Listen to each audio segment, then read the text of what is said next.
Top of page 116.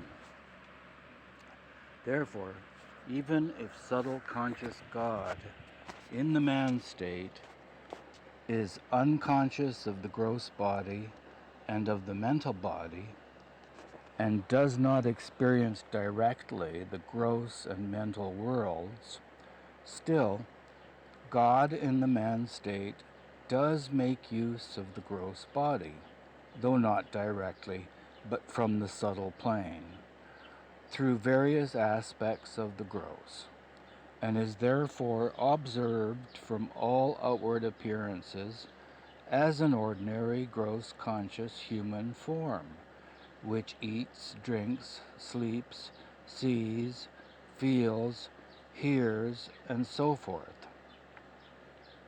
Similarly, God in the man state, when conscious of the second plane of the subtle world, does use his mental body, i.e. the mind, not directly, but through various aspects which give it the outward appearance of being an ordinary gross conscious human form having thoughts, desires, and emotions. At this stage, with greater involution of consciousness, subtle conscious God in the man state on the second plane gains greater awareness of the infinite energy of the subtle sphere, and is now capable of performing tricks or minor miracles of lower degree through the release of this infinite energy, and can demonstrate such powers as converting a dry tree into a green one, and vice versa, stopping railway trains and motor cars, filling a dry well with water, and so forth.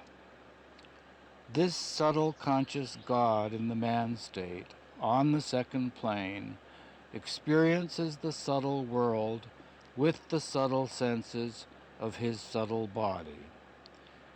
He is now totally not conscious of the gross world, though from all outward appearances he remains and functions as an ordinary man, eating, sleeping, having feelings of pain and pleasure, and so forth. Yet actually, his involved consciousness experiences not the gross, but the subtle sphere, and creates fresh, subtle impressions through his subtle senses, which are 3 in number, with faculties only of seeing, smelling, and hearing. Further involution of consciousness makes it possible for God in the man state to experience the third plane of the subtle world. Here, subtle consciousness gains greater awareness of the infinite energy of the subtle sphere, and God in the man state experiences greater finite power. In this stage, he is capable of performing grand miracles, such as giving sight to the blind, restoring limbs to the maimed, and sometimes even raising the dead into life. The note: those on the third plane of consciousness can only raise the dead of the subhuman species. In this state, subtle conscious God in the man state is also capable of experiencing the different planes and worlds of the subtle sphere, just as a gross conscious human form is capable of traveling from one continent to another using the gross vehicles at his disposal. The second and third planes of the subtle world are the 2 major planes which are solely in the domain of the subtle world. The first plane is partially in the domain of the subtle world and partially of the gross world. Similarly, The fourth plane is partially of the subtle world and partially of the mental world. For this reason, the fourth plane is said to be the threshold of the mental world. Now, with gradual, though progressive gain in the involution of the consciousness of subtle conscious God in the man state, the consciousness of God experiences the fourth plane of the subtle cum mental. In the fourth plane, God in the man state is fully conscious of the subtle body and completely experiences the subtle sphere, and therefore he is completely aware of the subtle nature of the subtle sphere, which is infinite energy. This is the very same infinite energy which is the finite aspect in the nothingness of that infinite and unbounded power of God, which was latent in God's state of the everything. In the fourth plane, God in the man state is fully equipped with infinite energy, and thus he is now capable of raising the dead and of even creating new forms in new worlds, breathing with life. Subtle conscious God in the man state, in the fourth plane, is in reality infinite energy personified.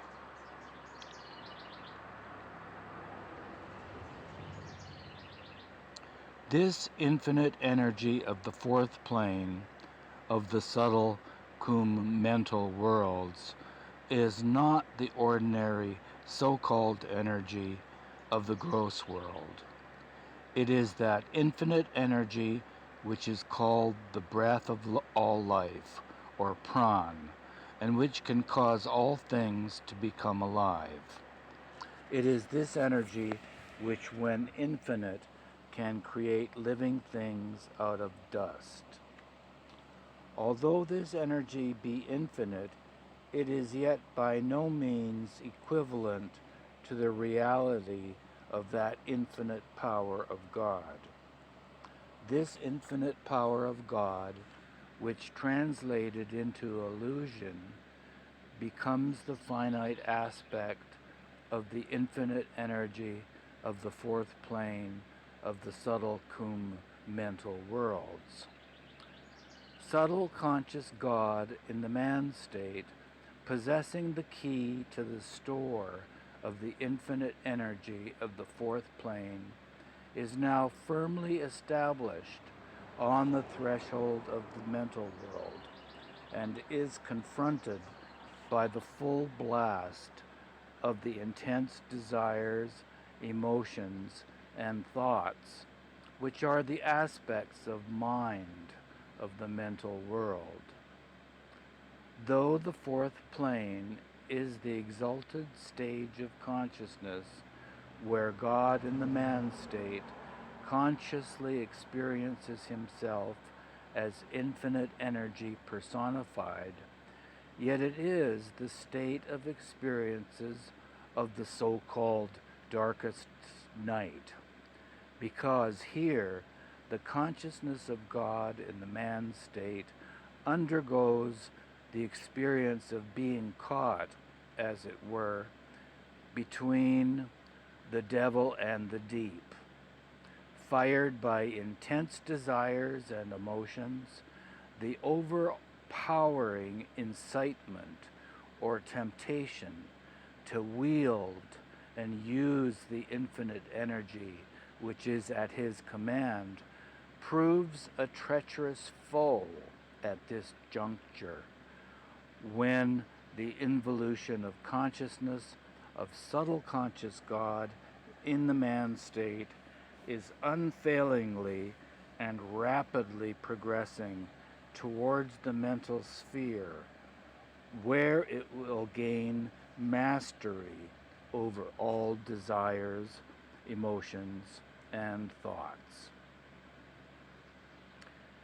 If desires at their zenith emanated by the mental plane, confronting the consciousness of God in the man state in the fourth plane, overpower God in the man state on the fourth plane, and if the forces generated by the infinite energy at his command are released by him, then the experience of the liberation of infinite energy at this juncture often proves fatal, especially when he grossly misuses the forces liberated by infinite energy to satisfy selfish ends indiscriminately. At this juncture, on the fourth plane, if the power of the infinite energy of the subtle world is indiscriminately liberated, the resultant effect of the complete liberation of that energy is almost unimaginable by gross consciousness. However, an idea could be gathered of that result from the fantastic experiences of the liberation of nuclear energy, which is merely one of the gross aspects of the infinite energy of the subtle world.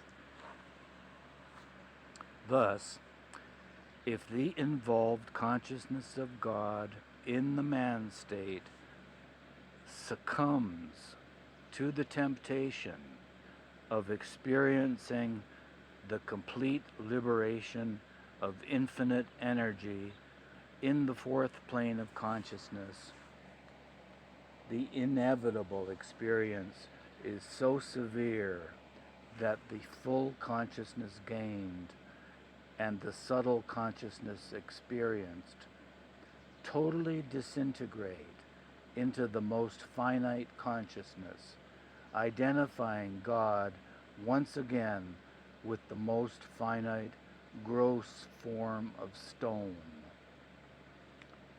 Consequently, the consciousness of stone-conscious God must once again go through the whole process of the evolution of consciousness, identifying himself with gross forms until he identifies with man and again wins full consciousness. It is a fact that when consciousness is once gained, it can never be lost. But the disintegration of consciousness from the fourth plane is the one exception to this rule. This disintegration of consciousness occurs only in the case of fourth plane consciousness, and that, too, only very, very rarely when he succumbs to the temptation of misusing the powers of that plane. If God in the man state, in the fourth plane, does not misuse the powers of infinite energy, but uses them discriminately without being overpowered by desires. There's asterisks there. Desires must be consciously wiped out because they can create new impressions and in turn further desires which may lead to further binding actions. Consciousness is preoccupied with such impressions and their physical expression rather than with the real self.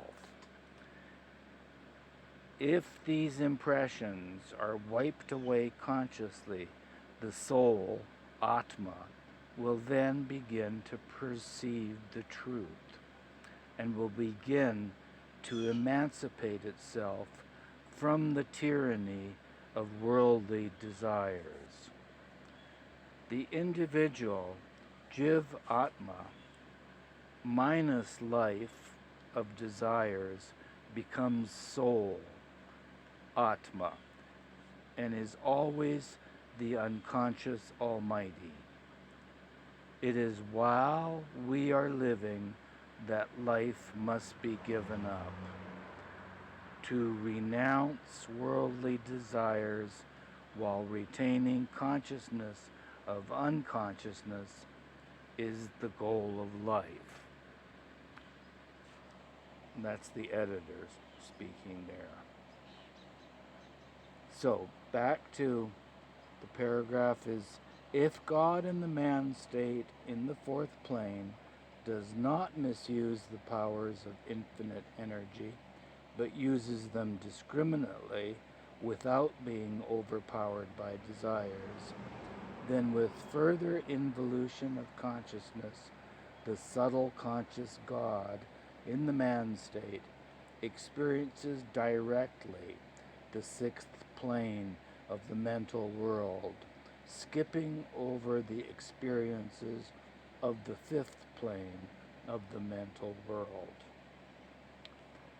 But if God in the man state in the fourth plane neither uses nor abuses the powers of infinite energy, then gradually, with further involution of consciousness, subtle conscious God in the man state in the fourth plane of consciousness crosses the threshold of the mental world and begins to experience the fifth plane of consciousness.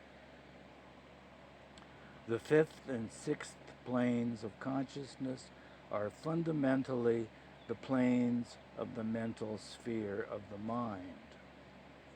In the mental world, mental conscious God in the man state is master of his mind, whereas in the gross and subtle worlds, when gross and subtle conscious, he was the slave of his mind.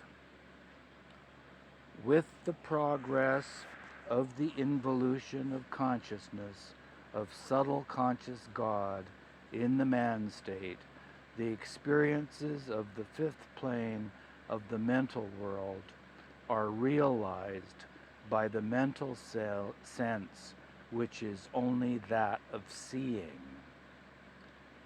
In the man state, when God is mental conscious, he is not conscious of the gross or subtle bodies, but he does work through the gross body and subtle body, not directly, but on and from the mental plane. So even if mental conscious God in the man state is not conscious of the gross and subtle bodies, and therefore does not realize the experiences of the gross and subtle worlds, he still can unconsciously utilize the gross body through various aspects of the gross. He is thus observed eating, drinking, sleeping, seeing, hearing, and feeling as in an ordinary gross conscious human form, although he is all the while conscious only of the mental body with his mental sense of only seeing. Similarly, he can unconsciously utilize his subtle body through various aspects of infinite energy, and is thus observed moving about actively and performing acts, while all the time he is only conscious of the mental body, the mind, and only consciously experiences the mental world with his mental sense. Mental conscious God in the man state, in the mental sphere, has now only one sense, and that is of seeing. The mind persists through the fifth plane of consciousness. In the sixth plane of consciousness, the mind itself becomes the inner eye and sees God. In the seventh plane of consciousness, the mind is annihilated. Hence it is that mental conscious God in the man state, in the fifth plane, experiences the impressions generated through his mental sense of seeing, and consequently experiences the mental world with the mental body, mind. He is now conscious only of mind. In this stage, God in the man state is capable of controlling the minds of gross conscious and subtle conscious states of God in subtle conscious and gross conscious human forms. But in the fifth plane, mental conscious God in the man state is totally incapable of performing any miracles because he is now in the mental sphere and no longer in the subtle sphere of infinite energy, which, when released, resulted in miraculous powers. Yet, because he is mental conscious and about to become mind personified, he controls the minds of the subtle conscious state of God and becomes the source which incites those in the state of subtle consciousness to perform miracles. He is the one who, in the mental conscious state, according to the desire and will of his mind, is capable of checking, controlling, or guiding the minds of those in the subtle conscious planes, either to perform the miracles or not, though he himself, in his mental conscious state, cannot perform any miracle. God in the man state of mental consciousness is capable of creating and controlling the thoughts, desires, and emotions of all minds in gross and subtle conscious states. He is himself stable as soon as he experiences the state of the fifth plane, from which state the consciousness involved thus far can never devolve nor disintegrate. As the involution of consciousness of mental conscious God in the man state gradually progresses deeper and deeper, he experiences his mastery over the mind, and the consciousness of mental conscious God is said to be mind personified. Thus, God in the man state now becomes fully conscious of the mind or the mental body and experiences the whole of the mental sphere or the mental world in the sixth plane of mental consciousness. This experience is of seeing God in his original state, face to face. This seeing is the seeing of the mental consciousness with the mental sense of seeing. In other words, God in the man state sees God everywhere and in everything. Right from the first plane up through the sixth plane, the involution of consciousness progressed gradually and consistently as the consciousness of God underwent fewer and scarcer experiences of multifarious and diverse opposite impressions, which grew fainter and fainter.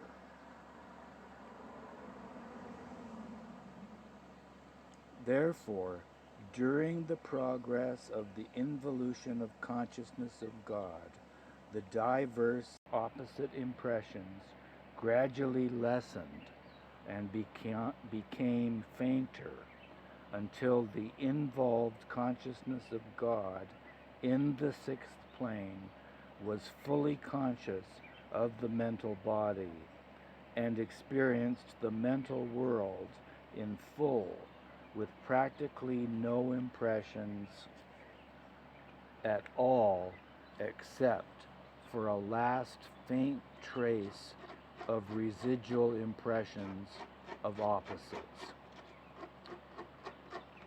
In other words, the involved consciousness fully identifies with the mind, and God tends to realize that he is mind.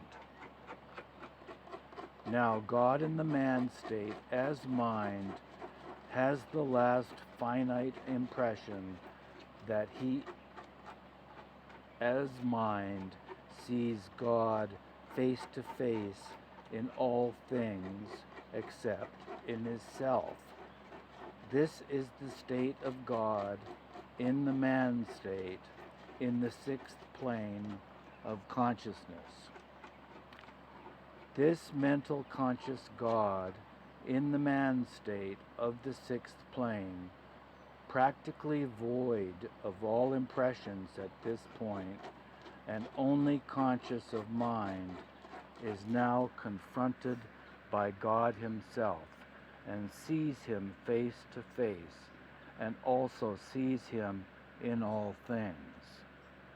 But he does not see his self in God because he is still impressed with the consciousness of mind and takes himself as mind. This mental conscious God in the man state, associating himself with mind, is conscious of himself as mind and experiences himself as still something other than God, because he actually sees God face to face with his mental consciousness. Then, too, he sees God much more vividly and intensively than in the gross or subtle states of God he can see the gross and subtle objects in the gross and subtle worlds.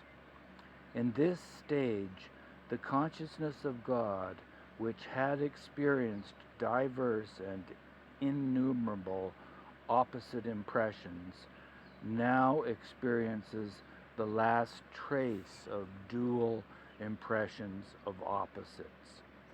Therefore, mental conscious God in the man state on the sixth plane is yet conscious of duality, that is, identifies himself as mind and differentiates himself from God.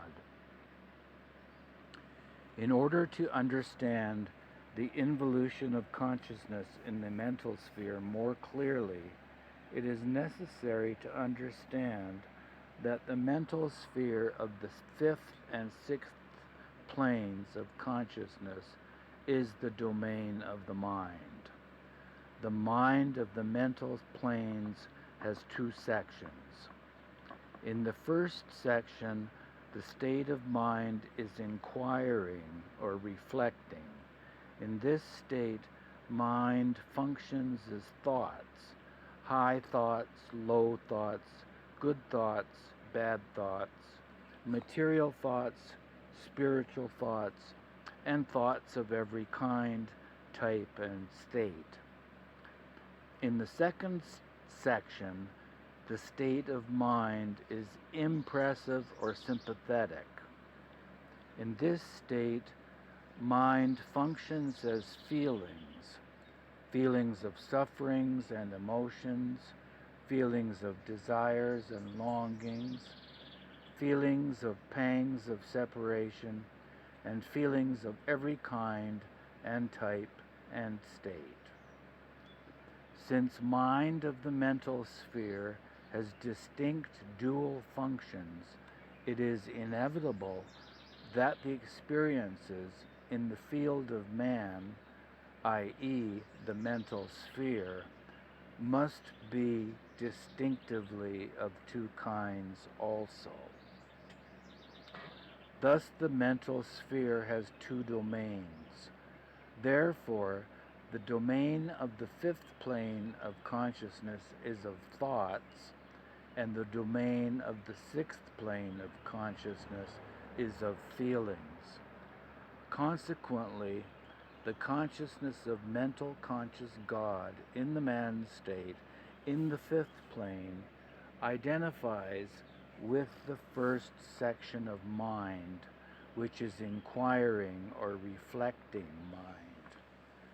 Therefore, this mental conscious God in the man state of the fifth plane is the creator and master of thoughts, as he is thoughts personified, and is accordingly capable of controlling only the thought section of all minds, of all gross and subtle conscious states of God. This is often misinterpreted as controlling the minds of all gross and subtle conscious states of God. But the fact is that God in the fifth plane of consciousness does not control the mind as a whole, but controls only that state of mind which functions as thoughts.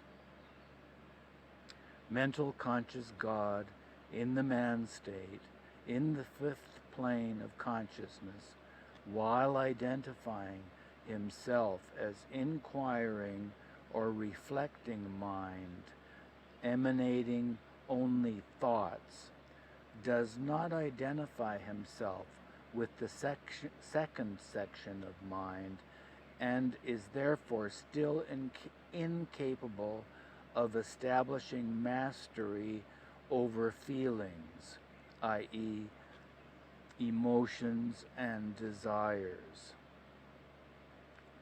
With greater involution of consciousness, mental conscious God in the man state of the fifth plane progresses into the sixth plane of consciousness, wherein he gains consciousness of the second section of mind of the mental sphere, and thus tends to identify himself with that second section of mind, i.e., impressive or sympathetic mind.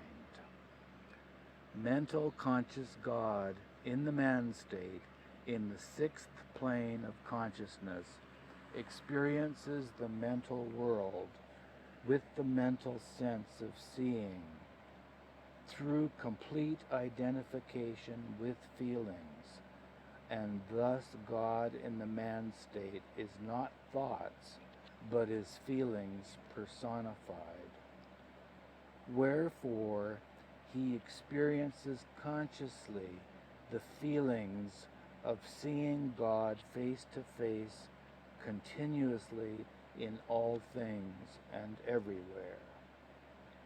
He feels seeing God everywhere continuously, but he cannot feel seeing himself in God as God. For this reason, he cannot reconcile feelings of sight of God with his own identity as God, because he still identifies himself with feelings. He feels for, longs for, and pangs for union with God, whom he, at this stage, feels seeing face to face. This identification with the second section of mind, feelings, is the state of God in the man state, where the predominant aspect of divine love which eventually leads to union with God, i.e., realization of the God state consciously, is manifested most forcefully. Hence, it should be clear that the fifth plane of the mental sphere is the state of full consciousness of thoughts only. The mastery over control and creation of thoughts alone is established, and there is no mastery or control over feelings of desires and emotions. But the sixth plane of the mental sphere is the state of full consciousness of feelings, and thus the mastery over control and creation of feelings is established, and no more scope is now left for even a single thought to penetrate into the domain of feelings. The sixth plane consciousness is thoughtless and governs the feelings of all the gross and subtle conscious states of God. This is often misinterpreted as mastery over the hearts of all those in the gross and subtle conscious states of God. He does not govern or regulate the so-called hearts, but controls and governs that second section of mind in the mental sphere which emanates feelings of emotions and desires. The loving of God and the longing for his union is really and fully demonstrated in the sixth plane of consciousness. Only when the sixth plane of the mental sphere is transcended does illusion vanish with the vanishing of the last trace of impressions, and reality is realized. Mental conscious God in the man state on the sixth plane is still experiencing duality, because God in this state of consciousness finds himself as mind and not as God. This experience of duality lingers on and on until the final involution of consciousness attains the seventh plane of consciousness. This is the final and seventh stage in the process of involution of consciousness, when the full consciousness of God in the man state is now fully withdrawn inwards, so completely that it is now fixed and focused onto himself rather than onto the objects of his own creation. Now that full consciousness has been fully involved, the objects of nothingness, which apparently appeared to exist, vanish completely, together with their impressions. With complete annihilation of impressions of the associations of the nothing, the impressioned consciousness of God in the man state is spontaneously transformed into the unimpressioned or impressionless consciousness of God, which makes God in the man state experience the passing away in his original state of absolute vacuum.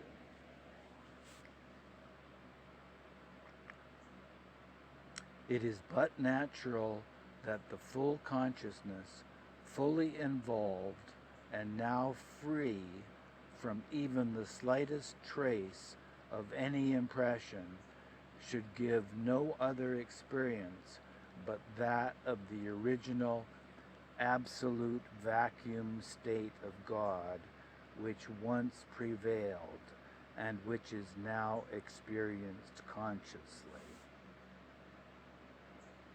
This full consciousness, fully involved, is the superconsciousness, or the Maha Chaitanya.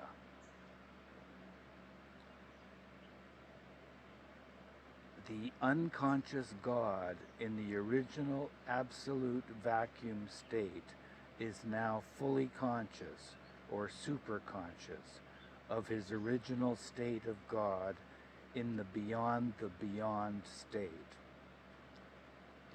This passing away in the absolute vacuum of the original state of God is called attaining the fauna of the seventh plane of consciousness. In Sufi terms, fauna means passing away in. Fauna has two stages. The first stage of fauna is the conscious experience of the absolute vacuum state. And the second stage of fauna, or phanephila, is the conscious experience of the I am God state. Phanephila, the second stage, is the goal of God in the man state, where God, in human form, that is, as man, ultimately realizes the I am God state with full consciousness. This is the state of final majzubiyat, as it is termed by the Sufis. Much before the first stage of fana is attained, God in the man state, as man, had full consciousness of the limited ego, or I, mind, energy, body, and the world in an ordinary awake state. Because the full consciousness of God in the man state as man was directly focused on them through their finite impressions. And as soon as the consciousness of God in the man state as man began to involve, the involved consciousness experienced gradually the 6 planes of sub-super consciousness through impressions gathered and spent in each of the 6 planes. When the sub-super consciousness completely involved, that is, was withdrawn inwards towards himself, then God in the man state as man gained the 7th plane of superconsciousness, devoid of all impressions. This was the final stage in attaining the goal.